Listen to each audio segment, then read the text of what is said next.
ہر روز لوگوں کو معاف کر کے سویا کریں. پہلے تو اس طرح کا کوئی کام ہی نہ کریں. ایک شخص نے جملہ کہا تھا، لکھا تھا، کمال لکھا تھا. اس نے کہا تھا کبھی ایسا کوئی کام نہ کرنا کہ کوئی تمہاری وجہ سے جا کے رب کے سامنے رونا شروع کر دے.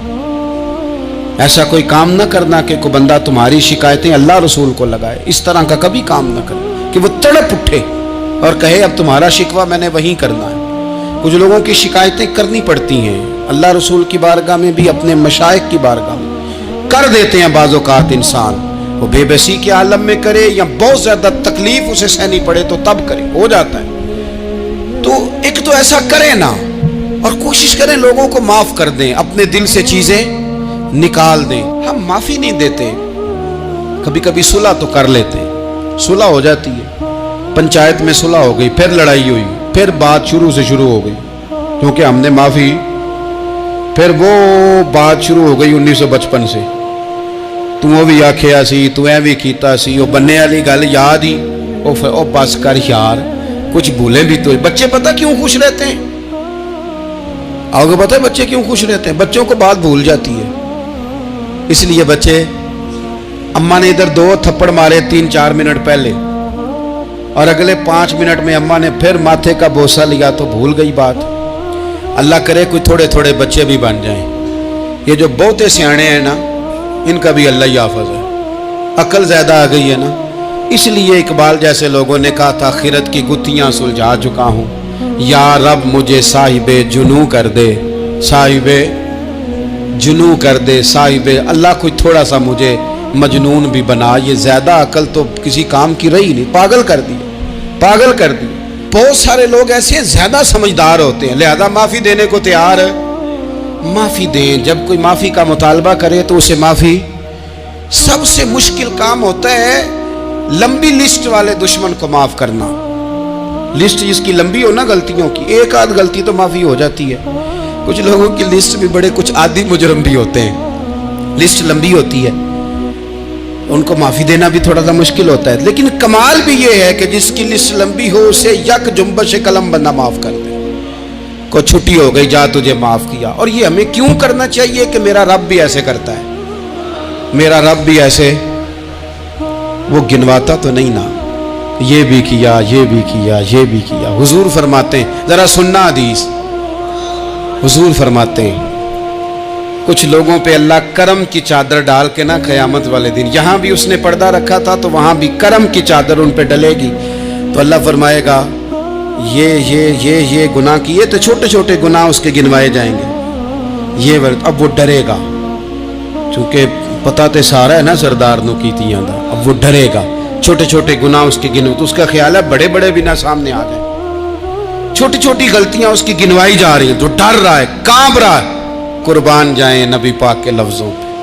کچھ گلاں اجیاں نے قرآن پاک اجیاں نے، یہ نا میری دادی کہا کرتی تھی، میری اماں کہا کرتی تھی، اے کچھ کام اجائے نے، کچھ گلاں اجیاں نے کہ اتنے دل کردہ ہے صفحہ بند ہو جانا ہے تو معافی ہو جانی، یعنی ختم ہے یہ بات، اس سے آگے کسی نے سوال پوچھنا ہی نہیں. چھوٹے چھوٹے گناہوں کا اللہ تذکرہ فرمائیں، یہ کیا یہ کیا یہ کیا، یا اللہ ہو گیا. اب بندہ ڈر رہا ہے کہ بڑے بڑے بھی سامنے آ جائیں گے، لیکن چھوٹے گناہوں پہ ہی فل سٹاپ لگا کے نا تو رب فرمائے گا یہ جو تیرے گناہ ہیں نا اس کے بدلے تجھے نیکیاں دی جا رہی ہیں. تو نے سچی توبہ کی تھی تو ان گناہوں کو بدل کے نیکیاں بنایا جا رہی ہیں. پہلے ڈر رہا تھا، حضور فرماتے ہیں، اب فٹافٹ بول پڑا، کہنے لگا یا اللہ میں نے تو بڑے بڑے بھی کیے ہیں. یعنی اگر چھوٹوں کی نیکیاں بن گئی ہے تو وہ پاپ کدھر ہیں، بڑے بڑے وہ میرے کدھر ہیں. کریم یہ بات کر رہے ہیں اور صحابہ رو رہے ہیں، میں نے تو بڑے بڑے بھی کیے ہیں، بڑے بڑے کدھر ہیں. اللہ تعالیٰ بندوں کو معاف فرماتا ہے. رب اپنے بندوں کو وہ معاف کرتا ہے. اگر اللہ معاف نہ کرے تو جتنے جرم ہمارے رب کو ہمارا پتہ ہے. بتاؤ سویرے روٹی ملے، سانس ملے، شعور قائم رہے، جب مالک اتنا معاف کرتا ہے تو ہم اس کے بندوں کو کیوں نہیں معاف کرتے؟ کر دے معاف. اور کچھ لوگ ایسے ہوتے ہیں جن سے امید نہیں ہوتی، اپنے ہوتے ہیں کہ یہ والا جملہ، اور بندہ کہتا ہے یار تجھے تو نہیں نہ کہنا چاہیے تھا، کوئی اور کہتا مجھے. کہتے ہیں، یہ نہ سمجھیں کہ لوگ کہتے نہیں، کہنے والے یہ بات ہی آپ چھوڑ دیں کہ کوئی آپ کو کچھ کہے گا نہیں، یہ چھوڑ دیں۔ مخلوق تو اس طرح کی بات ڈھونڈ کے لاتی ہے کہ انسان پریشان ہو جاتا ہے کہ یار میں یہ کر سکتا تھا، میں نے کیا نہیں، اور جو میں نے کیا نہیں وہ تو نے میرے کھاتے ڈال دیا ہے۔ دو لوگ بیٹھے تھے نا حرم مکہ میں، ایک صاحب کہہ رہے تھے کہ میرے اوپر بدر میں جو قتل ہو گئے کفار، ان کا ذکر چل رہا تھا، تو دونوں گفتگو کر رہے تھے بدر میں ہمارے اتنے لوگ مسلمانوں نے مار دیے۔ تو ایک ان میں کہنے لگے کہ اگر میرے اوپر قرض نہ ہوتا اور میرے چھوٹے چھوٹے بچے نہ ہوتے تو میں تو تلوار لے کے جاتا اور مدینہ شریف جا کے معاذ اللہ بدلہ لے آتا۔ دوسرا کہنے لگا میں دیتا ہوں نا تیرے بچوں کا خرچہ بھی، اور میں تیرا قرضہ بھی اتارتا ہوں، تو جا۔ اس نے کہا پکی بات ہے؟ کہا ہاں، قرضہ بھی میں اتار دوں گا، تیرے بچوں کا خرچ بھی اٹھاؤں گا، تو جا۔ اس نے خنجر تیار کیا، تلوار تیار کی، گھوڑے پہ بیٹھا، گلے میں وہ تلوار اس نے اپنے ڈالی اور مدینہ شریف آ گیا۔ اتفاق کی بات یہ کہ ملاقات حضرت عمر سے ہوئی۔ جناب عمر کہنے لگے مجھے تیری نیت ٹھیک نہیں لگتی۔ پکڑا کدھر آئے ہو؟ کہنے لگا میں تو بدر کے قیدیوں کے بارے میں بات کرنے آیا۔ فرمایا تلوار لے کے چل تجھے حضور کے پاس لے کے جاتا ہوں۔ نبی کریم کی بارگاہ میں لے گئے تو حضور فرمانے لگے کیسے آئے ہو؟ کیسے آنا ہوا؟ کہنے لگے جی میں تو بدر کے جو قیدی آپ کے پاس ہیں ان کی بات کرنے آیا تھا۔ تو حضور فرمانے لگے چل پھر باقی کی میں سناؤں۔ خیال آیا مسلمان نیک و بد پہچان جاتے ہیں، محمد آدمی کے دل کی باتیں جان جاتے ہیں صلی اللہ تعالی علیہ وسلم۔ فرمایا میں سناؤں؟ حضور کیا؟ فرمایا تم اور فلاں بن فلاں وہاں بیٹھے ہوئے تھے نا حرم مکہ میں فلاں پہاڑ کے ساتھ ٹیک لگا کے، اور تم نے یہ کہا تھا نا کہ قرضہ نہ ہوتا، بچے چھوٹے نہ ہوتے تو بدر کے مقتولین کا میں بدلہ لیتا۔ یہ سارا کچھ طے کر کے پھر آئے ہو تلوار لے کے، اور یہاں کہتے ہو میں قیدیوں کے بارے میں بات کرنے آیا تھا۔ اس کے تو پسینے چھوٹ گئے، وہ تو بے حال ہو گیا۔ اس نے کہا اس کا تو سوائے اس کے اور میرے کسی کو نہیں پتا، اور اگر آپ کو پتا چل گیا ہے تو پھر آپ اللہ کے سچے رسول ہیں۔ تو حضور اگر آپ کو پتا چل گیا ہے کہ میں قتل کرنے کے ارادے سے آیا ہوں، میں معاذ اللہ بدلہ لینے آیا ہوں، اللہ کرے آپ کو سمجھ آئے میری بات کی۔ یعنی ایک تو یہ ہے کہ بندہ وہ پکڑا گیا ہے، اور ایک یہ کہ کسی کو پتا چل گیا ہے کہ یہ اس کام آیا ہے۔ پھر لوگ جب معافی دیتے ہیں تو بڑی کہانیاں سنا کے دیتے ہیں، ایسے نہیں دیتے۔ حضور اب آپ کو پتا چل گیا ہے تو کیا کریں گے؟ تو حضور فرمانے لگے تو بتانا تیرے ساتھ کیا کریں۔ اس نے کہا کہ میں نے سنا ہے آپ معاف بڑا کر دیتے ہیں۔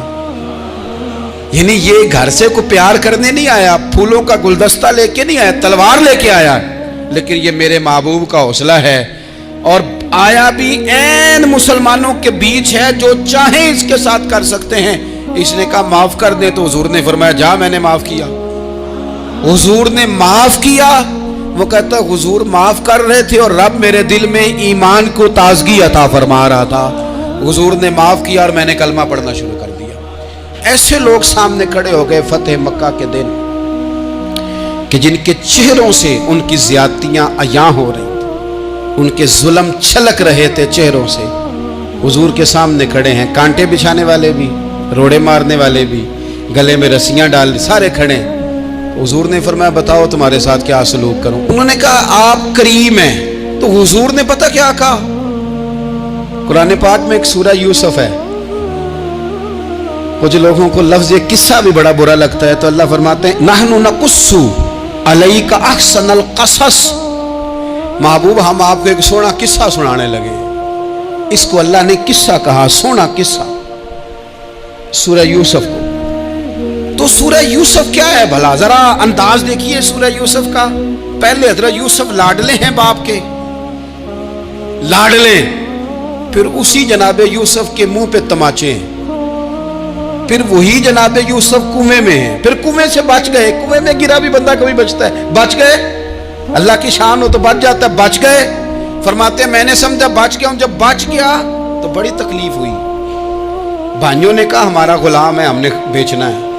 سگے بھائیوں نے بیچا، جو باپ کی طرف سے سگے تھے بیچا، فرماتے ہیں میں بکا، اب بڑا پریشان تھا کہ یار کبھی آپ غور کریں نا کسی کا ریٹ لگ جائے.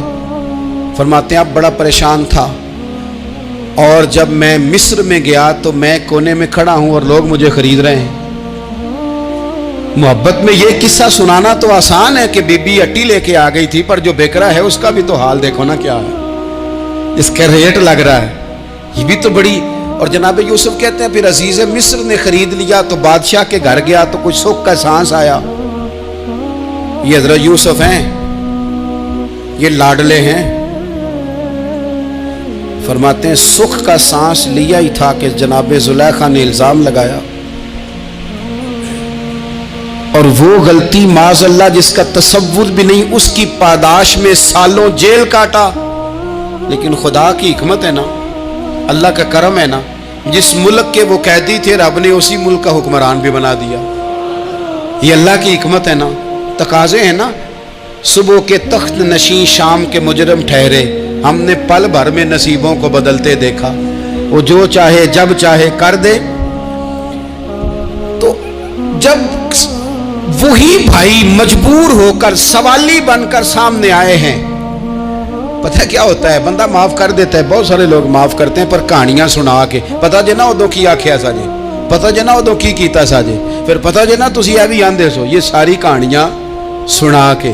لیکن حضرت یوسف کے سامنے کھڑے ہو گئے. جناب یوسف نے بات چھیڑی کوئی نہیں، فرمایا تم سے بات ہی کوئی کرنی، جاؤ تمہیں سارا کچھ معاف کیا. اب جب یہ لوگ مکے والے حضور کے سامنے کھڑے، اس طرح معافی دینی چاہیے. یہ جب سامنے کھڑے ہوئے تو حضور نے فرمایا پتہ ہے تمہارے ساتھ کیا سلوک کرنے والا ہوں؟ کہا حضور نہیں. فرمایا وہی جو جناب یوسف نے بھائیوں کے ساتھ کیا تھا. پچھلا صفحہ پلٹنا ہی کوئی نہیں، جاؤ تمہیں معاف کیا، جاؤ تمہیں معاف کیا، جاؤ تمہیں معاف کیا. اور صرف معاف نہیں کیا، ساتھ عزت بھی دی. سب سے زیادہ مقابلے تو حضرت ابو سفیان نے کیے تھے نا، آخر تک وہ آئے تھے. آج وہ کلمہ پڑھ رہے ہیں، سردار ہیں، کلمہ پڑھ رہے ہیں. تو نبی پاک نے صرف معافی نہیں دی، عزت بھی دی. فرمایا جناب ابو سفیان چونکہ اب مسلمان ہو گئے ہیں، میں سب کو معاف کرتا ہوں. جو اپنا اندر سے دروازہ بند کر لے اسے بھی معاف کرتا ہوں، اور جو ابو سفیان کی حویلی میں آ جائے اسے بھی معاف کر دوں گا. تو ابو سفیان وہ کہتے میں حیران ہی ہو گیا کہ اتنی بڑی بات، معافی بھی دی اور ساتھ عزت بھی دی. تو آج جو سبق آپ کی خدمت میں میں نے عرض کیا ہے، اس کو آپ امید ہے یاد رکھیں گے. ایک تو یہ کہ معافی مانگ لیں. اگر کسی جگہ ہمارا معافی مانگنا، اگر ہم سمجھتے ہیں، ہمارا دل ضمیر گواہی دیتا ہے کہ مجھے معافی مانگنی چاہیے، تو معافی مانگیں. اور دوسرا پھر معافی دیں بھی، اور معافی دیں، سیاسی صلح نہ کریں. معافی دیں تو پھر واقعی دیں، دل سے دیں. اور آخری بات یہ کہ جس طرح ہم نے لوگوں سے معافی لینی ہے اور معافی دینی ہے، اسی طرح جہاں ہم سے شرعی قباحتیں ہوئی ہیں، اخلاقی کمزوریاں ہوئی ہیں، ایک بات تو اچھی طرح سمجھ لیں کہ نفل پڑھنے سے حقوق العباد نہیں معاف ہوتے، وہ بندے سے معافی مانگنے سے ہی ہوتے ہیں. ساری رات کو بندہ تسبیح پڑھے اور کہے کہ میں نے اماں کی نافرمانی کیا تو معافی ہو جائے گی، نہیں، وہ اماں ہی معاف کرے گی تو معافی ہوگی، وہ ابا ہی معاف کرے گا تو پھر ہی معافی ہوگی. میں پرسنلی بعض چیزوں کو نوٹ کرتا ہوں اور مجھے ان کا بڑا خیال رہتا ہے. میں محسوس کرتا ہوں کہ نہ چاہتے ہوئے بھی ہمارے رویے سے بعض لوگوں کو تکلیف ہوتی ہے، نہ چاہتے ہوئے.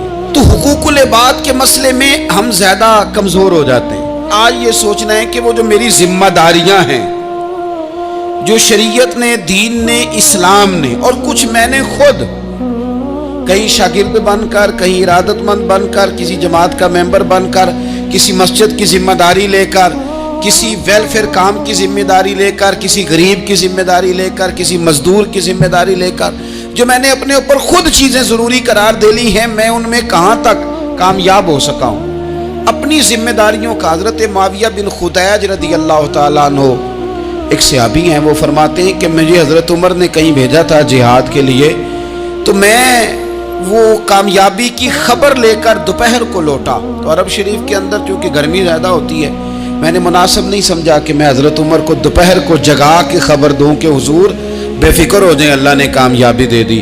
میں نے شام ہونے کا انتظار کیا. یہ ان کے اچھے اخلاق کی علامت.